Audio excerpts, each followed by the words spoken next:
লক্ষ্মী ভাণ্ডারে ১,০০০ টাকা নয়, মহিলাদের জন্য নয়া সরকারি প্রকল্প, মাসিক মিলবে ৭,০০০ টাকা। খবর বিস্তারিত দেখছেন সাতরা নিউজ বাংলা। অবশ্যই রিসার্চ করে সঙ্গে থাকুন, দেখতে থাকুন সম্পূর্ণ ভিডিওটি। ২০১২ সাল থেকে চালু হওয়ার পর থেকে মারাত্মক জনপ্রিয়তা লাভ করে লক্ষ্মী ভাণ্ডার। বাংলার মহিলাদের মধ্যে এই প্রকল্প নিয়ে জনপ্রিয়তাও তুঙ্গে। এমনকি একাংশের মতে এই প্রকল্পের জন্যই বাংলার নিজের দখলে রেখেছেন মমতা বন্দ্যোপাধ্যায়। ১০০ ও ১২০০ টাকার মোহেই ভোট ব্যাংকের খেলা চলে বাংলায়, এমনটাই মত বিরোধীদের।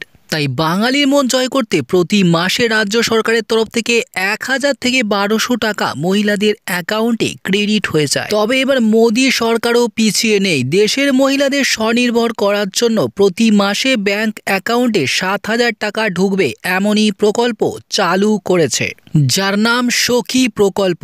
এই প্রকল্পের আওতায় এখনো পর্যন্ত ৫০,০০০-এরও মহিলার নাম নথিভুক্ত হয়েছে। উন্নত ভারত গড়ার লক্ষ্যে এই প্রকল্প চালু করেছে। ১৮ থেকে ৭০ বছর বয়সী মহিলা এই প্রকল্প নিজেদের নাম নথিভুক্ত করাতে পারবে। যেমন ধরো ১৮ থেকে ৭০ বছর বয়সী মহিলারা এই প্রকল্পে তাদের নিজেদের নাম নথিভুক্ত করতে পারবে।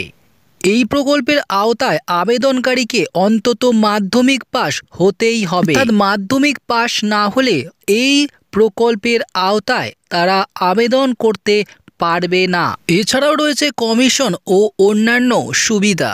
এলআইসি স্থির করেছে ৩ বছরের মধ্যে এই প্রকল্পের আওতায় ২ লক্ষ মহিলাকে যোগ করবে।